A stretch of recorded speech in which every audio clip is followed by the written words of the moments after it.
Oskaro Milašiaus was a proposal from the theater, from Kaunas National Theatre. It's an author that was very important in his time, in the early part of the 20th century. And of course it's stayed as a figure here in Lithuania because of his attachment and dedication and representation of Lithuania in his time.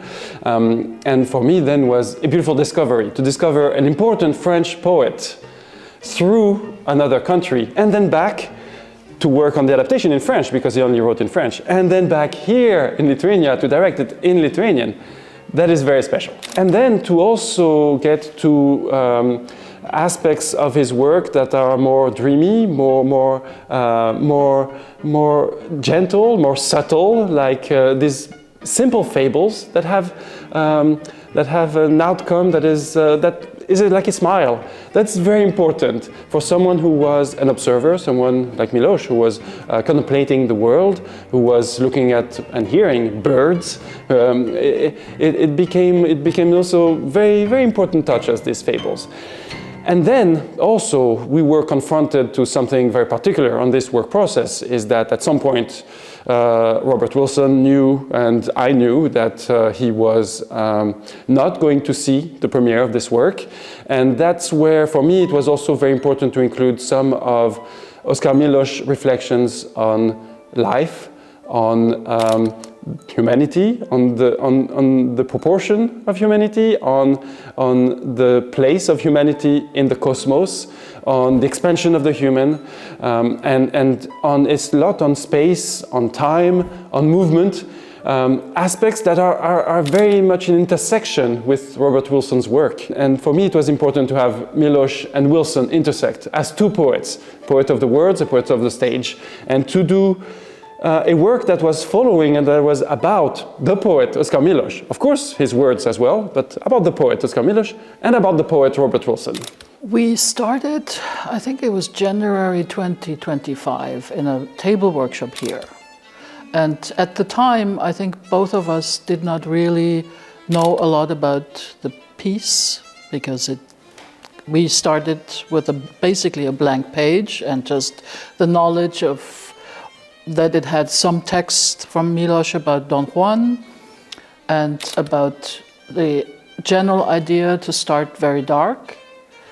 So I made the research at home and found a number of very nice photographs of rooms that were almost just black and white with very little light, and you could barely distinguish the space itself, but elements like a window or a door, which kind of became the set of Act 1. With Wilsono, we've always worked in stages because it allows to think, dream, reflect in between moments of work. And it's something he's developed for a long time, is to have a moment that is purely about references, about imagery, about drawing. Someone who was drawing a lot. He was conceiving aspects of works, concepts, out of drawing a lot. And then comes the moment, very soon, not too much talk, not too much table, very soon is the moment to go on stage and try. And then we need to imagine a bit more firmly, a bit more directly. So we do what one calls a Bauprobe, a German word saying and meaning that we're building to try. And we build proportions of sets, we look at colors, we look at fabrics, we look at materials. And that's only 1 or 2 days, but it's a crucial point in the process. For the garden, this was created, let's say really created during stage, what we call the stage A, which is the second part, but we did on the stage with mocked up decoration. It became from what used to be like a more dense garden in a perspective, like a classic perspective, which for the piece was kind of related to Sevilla in Spain. Again, this was the Don Juan relation to the text.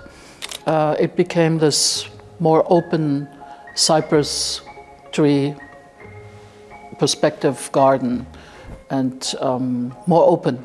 We had a number of images that were inspiring, that actually were kind of put in the back a little bit, and during the process of really staging it, came back.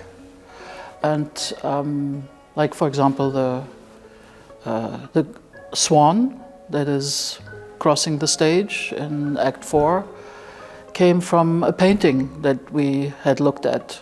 And so this came back kind of from the back of our heads to bring it into the piece somehow. Sometimes you find images that you know they feel right in the moment, and then in the process of staging you develop it when you know the moment when I think of something. Let's look at the image again and see if we like it. So that was part of what happened. We worked a lot during the workshop with Bob. I called the references that we brought here. They were all inspired by period costume and like ecclesiastic world. And then, of course, with Bob aesthetic, we tend like to take a little bit of inspiration from the period costume and then transform them in something more timeless and minimal. Bobby has his first idea of space related to the text, what is the text about, and then we start searching image that correspond to his idea.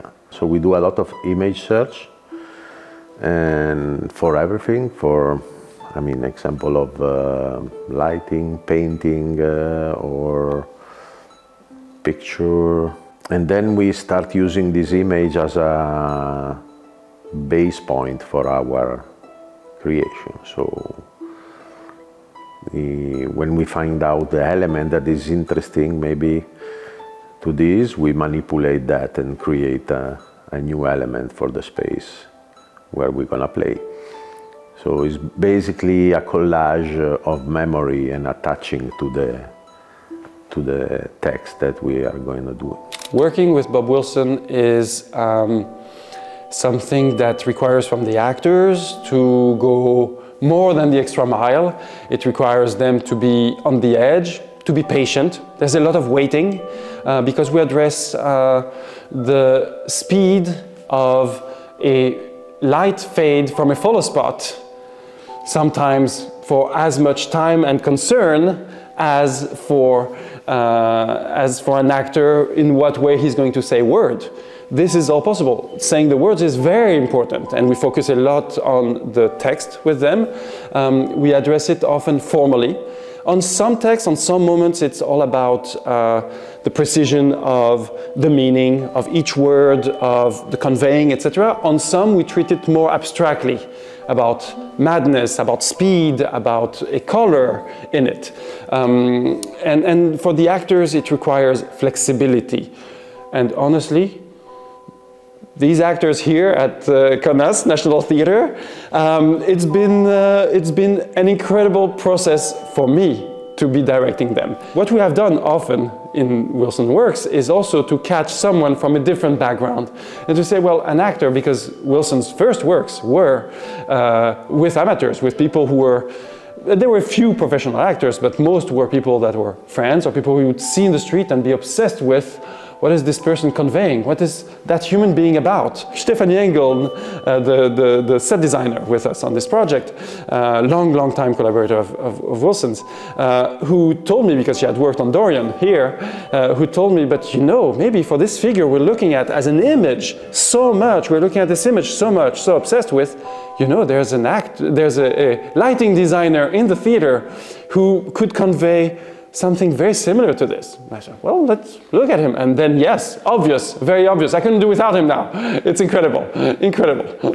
Let's say it starts all with the sketches of Bob Wilson. While we were in the table workshop, he likes to make actual, real elevations as a sketch. And the proportion of things already are a little bit set for what it wants to be. Wilson, in the core, is a painter. And that's how he also works the space. Of course, it's three-dimensional on the stage, but his specific way of looking at a stage set is the composition in an architectural way. You have, let's say, you have a center line that relates to elements. You have geometrical relationships of triangles. It could be an actor with an object and another object. It can be 3 actors. It can be 2 actors. And the tension between these geometrical lines in space.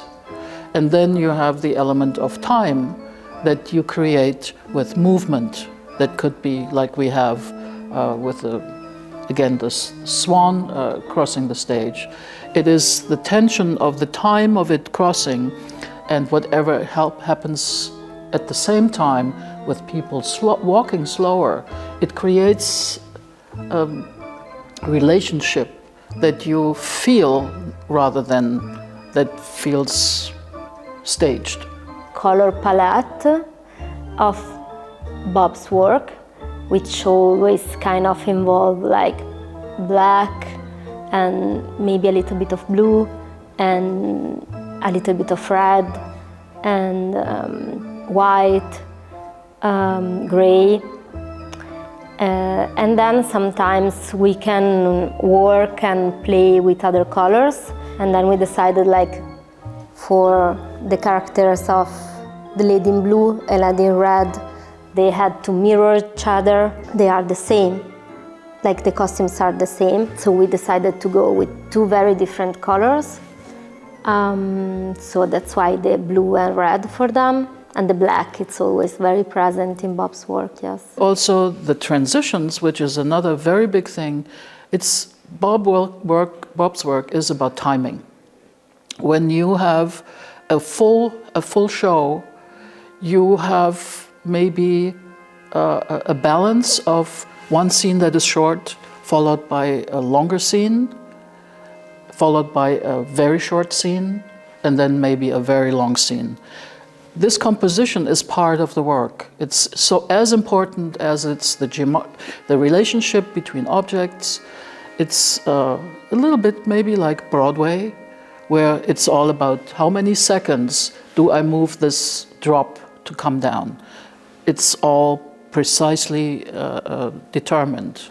We estimate things. So it's really a very complex and very, very precise process for this work, as well as what we did for Dorian in 22. Each scene is very different between each other, and at the same time, I guess in this particular case, because Bob was, I guess, at the end of his life, and he knows, it's become a kind of a memory of his process of working. So we have a lot of element that is part of the story of Bob. So it's touching for us to do that, because it's like a big retrospective to the. Well, the first act is very dark. Second act is open up in more people and more dreamy. And third act again is in the garden, and then the fifth act is the end of everything. In Bob's on aesthetic, everything it's about shapes and how you perceive shapes in the light, so silhouettes in light. So basically, what we are doing is to exaggerate things. So if we want to see a triangle, then we need to perceive a triangle. So it will probably be bigger than human body to make, I don't know, like, in order to make the waist smaller, you need to have bigger shoulders. So you have this triangle shape on the body. And of course we have these little tricks, like we have wires and snaps and like, I don't know, thing that we use, and like, of course, people cannot see, that we use in order to shape the costume on the body of the person. Yes. Bob used actually the contrast as a good language. So all the impressions are reading more if the contrasts are bigger. The bright faces, the light white faces, with a small mouth, for instance, is reading better than very full lips, depending on what we want. Or then in contrast to the dark lines of the eyes, big eyes, you can really good express. And as well, very clean, modelized sculptures, silhouettes and lines. Basically, everything was made here. Some of the objects from Act 5, animals of Act 5, were partially made, prepared elsewhere, but all the finishes and final look of things was done in the workshops here. I mean, there are, of course, elements that you buy, like a carpet, or you buy a PVC for the upstage wall, we call it the upstage wall, where the light comes from. These are not made here, they are ordered. And the chandeliers were made here too, from scratch, the chandeliers. This was a very long process. Every single crystal has been done and connected with tiny little metal circles.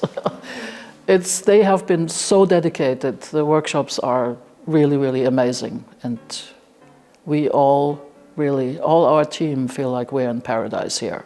And normally we have minimum lead line 1 and 2. That means one is downstage, just in front of the edge of the stage, and the line 2 is normally in the bottom of the cyclorama. It's been in Bob shows for a long time. It changed in the time. I mean, before we used fluorescent tubes, for example, to do that. I mean, it has an aesthetical value, but it has also a technical value, because we used a lot to balance the eyes of the public. So, because our eyes react to lights in a different way, so when your eyes is looking at the lead line in the edge of the stage, for example, you see behind this, you see more dark, because your eyes are concentrated in and a little bit blind of this line, so you are not able to look in the back of. So for us is an instrument to direct the reaction of the eyes of the people, and try to make it look what we want to look, not what we don't want. No, it's an instrument. I mean, of course, it has an aesthetical value at the end, and it's become also an accent for a lot of things. It's going with the music sometimes. It's changing color, depends on the scene, but it's mainly always there. Well, that was Manu Halligan, our makeup designer, who made the little head in plastilina, and then was molded and put on top of the doll's head, and she did all the makeup and the eyelashes. Yeah, to produce a wig or to manufacture a wig, a customized one, you have first to take the print from the actor, so Kestutis, Gitis, Martina and Agnieszka. We printed their heads. Now we have their heads in the positive, and on this they get like a very fine thin tulle suit, and on this tulle suit you will not hair by hair until the week is finished, over more or less 80 to 100 hours per week. We are all about the opening of meanings. That's why Wilson, his work is shaped in the way it is shaped, because it's coming from a certain phase of New York creative moment of the 60s, 70s, where people with incredible traditional skills were also questioning them and orienting towards something more contemporary, and also trying to be not teachers of an audience.